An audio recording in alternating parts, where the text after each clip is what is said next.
Welcome to America's Heroes Group. America's Heroes Group Roundtable, what she serves, she matters, what she voices. A coalition partner, Sistah Soldier, marches National Women's History and Disability Awareness Month. Today is Saturday, March 12th, 2022. Our host is Kelley. I'm the co-host, Sean Claiborne. Our executive media producer is Glenda Smith, and our digital media producer is Ortega of Scouts Honor Productions. And we have our great partner on the line. She is a U.S. Army veteran and president and CEO of She Vet Inspire, Miss Sistah Soldier. How you doing? Hey there. How are you? Pretty good. So Good, what's new in your part of the world? I'm excited to be here. What's new in your part of the world? Well, so it's Women's History Month, and we've been celebrating women veteran and their voices through She Voices online magazine and also through Black History Month. So it's been quite exciting to just see the women and the things that they're doing. It's just been amazing. And some of the things you wanted to talk about today was about reshaping certain things in people's lives. Tell us what that is. And then also give us some ideas about how we could be doing things better in 2022. Yeah. So really, with the economy going in the direction that it has, we know that inflation is popping up. And so I wanted to really just kind of like give some information for the listeners to start thinking financially savvy. And one of the ways that we can do that is to start to build a strong financial foundation using strategic measures.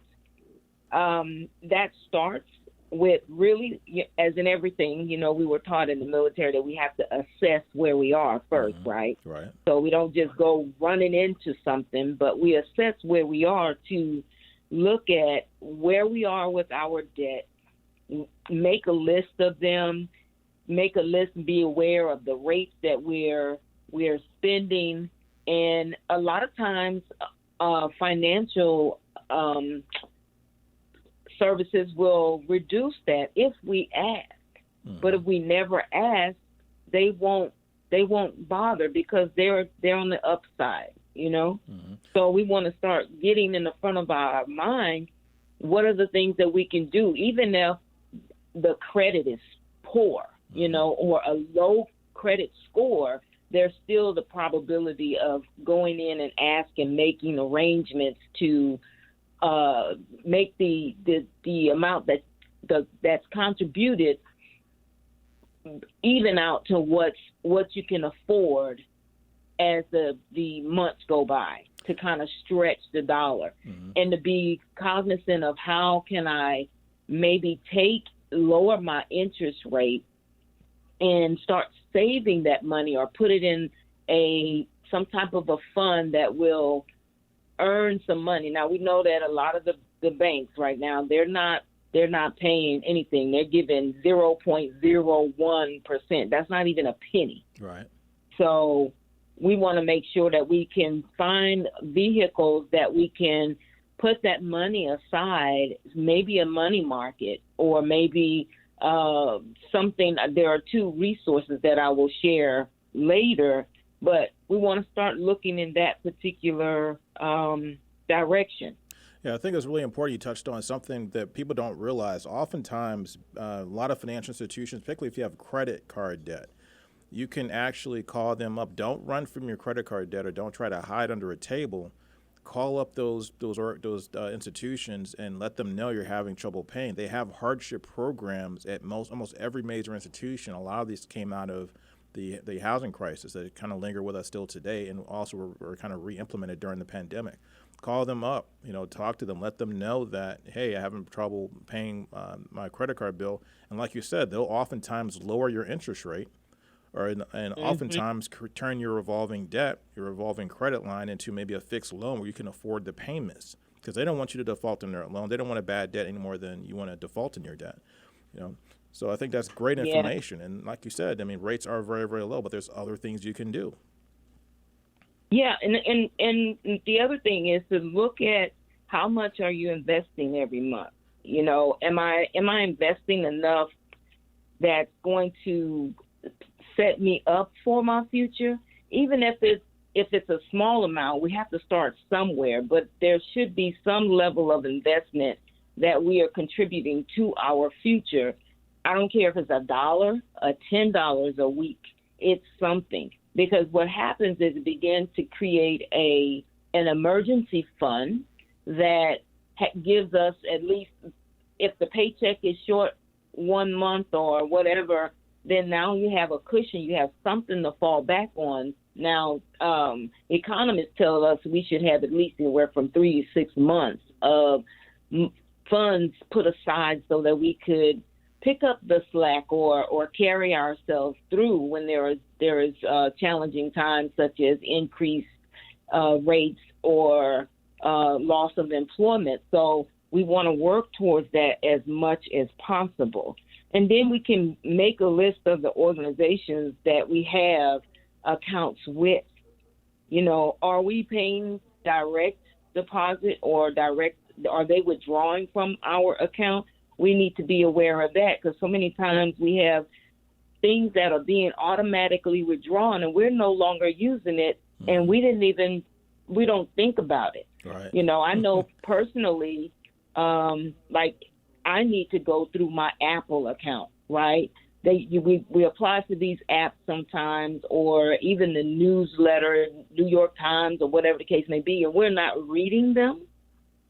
And yet every month they're taking $10 out. So those add up. Mm-hmm.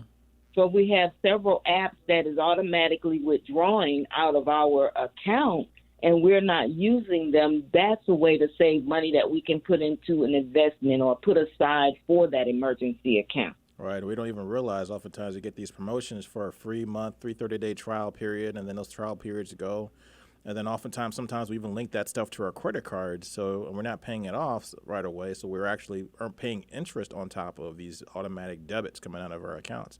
I think it's critical, particularly right now, because inflation is such a big deal. When we go into the grocery store, I mean, food prices are going through the roof. Going to the gas station, gas is like national at $4.50 a gallon nationally. They're talking about possibly $7 a gallon.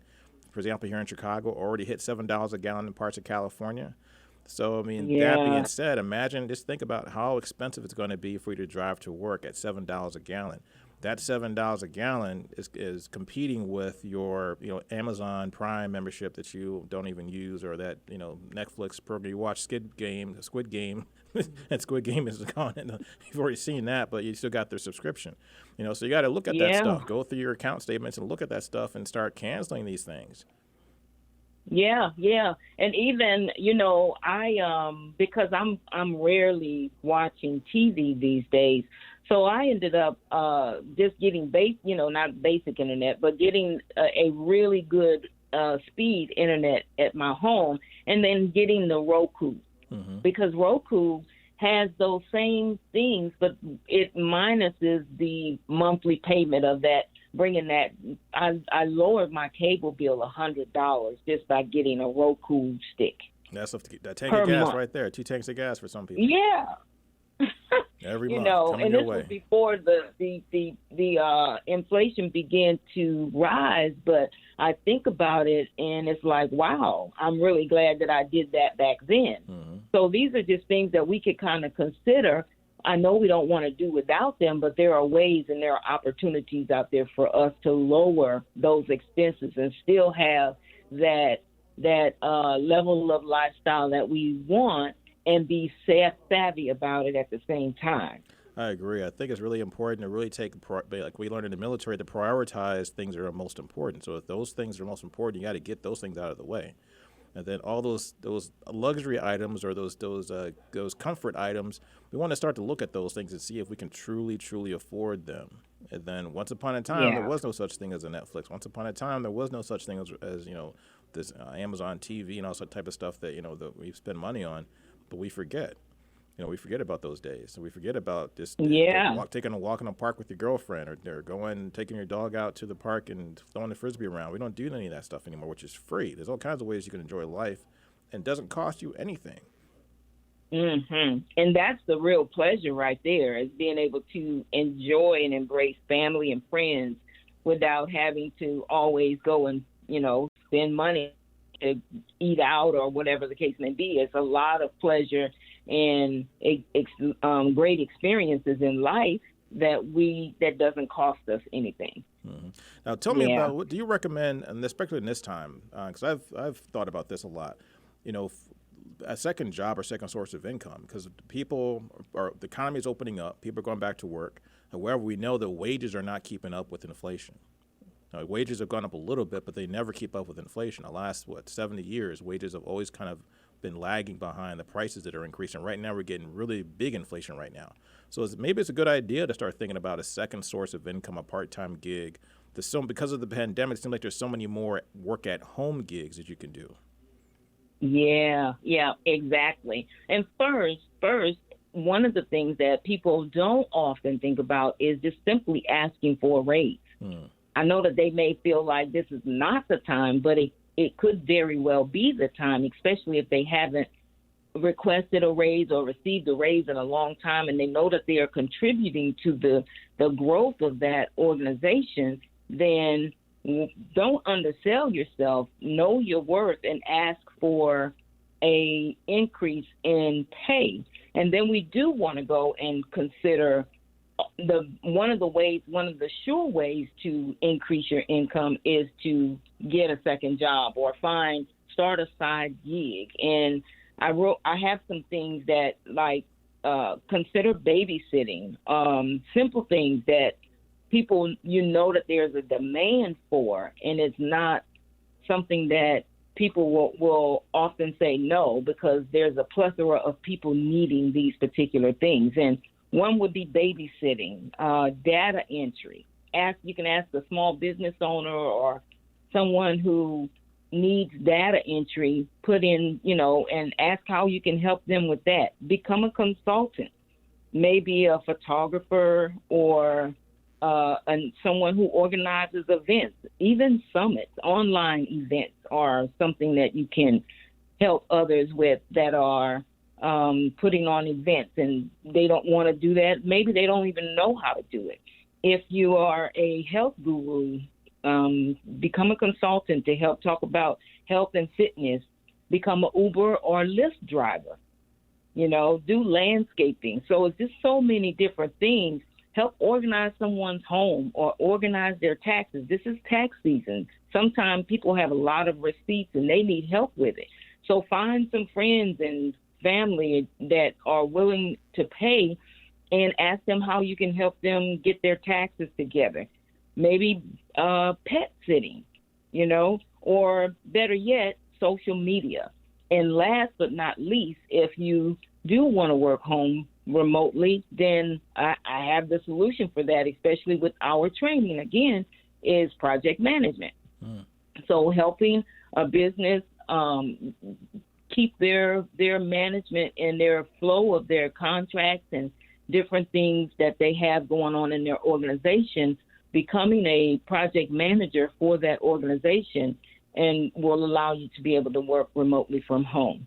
And tell us real quick, She Works Digital does that. Go ahead. Tell us real quick. Tell us about your organization, and some people don't know, even though we've mentioned this before in our show. But tell people what you do in your organization and how you help people, get more empowered in the workforce.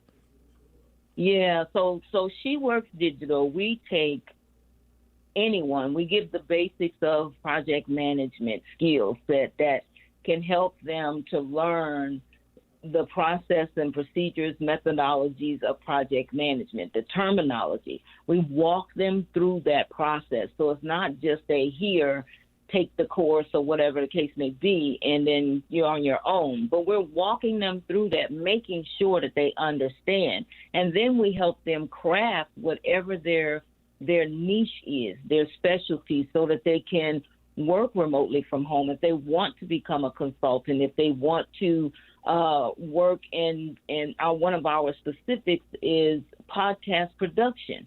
So we teach them how to do podcast production, and because podcasting is one of the things that is booming right now. A lot of people have podcasts and they don't have the time or the know-it-all how to process it. So we teach them how they can go through that process and that flow. The other thing is if they want to use it for social media management, if they want to use it for digital media or product development or program development, then we also help them find employment.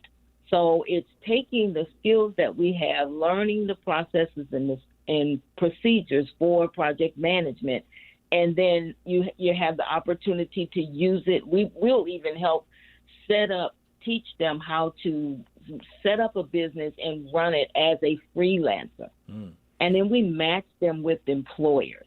Now, is So this digital small media businesses production who you're are talking about? looking at Is this in the digital world only, or is this across other types of industries? Across other industries as well. Okay. So we do both. So because giving them the ability to work from home, teaching them how to be a freelancer, we want to equip the individual for both worlds, because working with organizations in a physical possibility is still valid. So they may want to go and work in a office, and it may be something like a hybrid where it might be a little bit of both. But we give them the skill set to be able to know how to work from home and not be stressed about it, because working from home is totally different than working in an office environment. And so they have to learn to begin to get focused and how do we set the hours and how do we manage and work from the computer at home. A lot of people are not familiar with Zoom.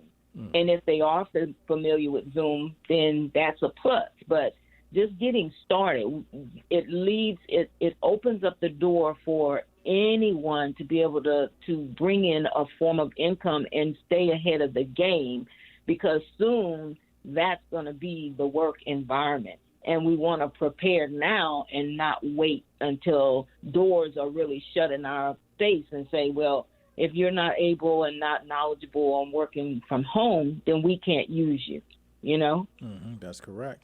And I want to make sure the audience knows that we're going to ask you to give your social media information and also your contact information, so if people want to learn more about your program and or get your services, learn how to be entrepreneurs, learn how to do work in the social media field, into the digital media industry, they can connect with you.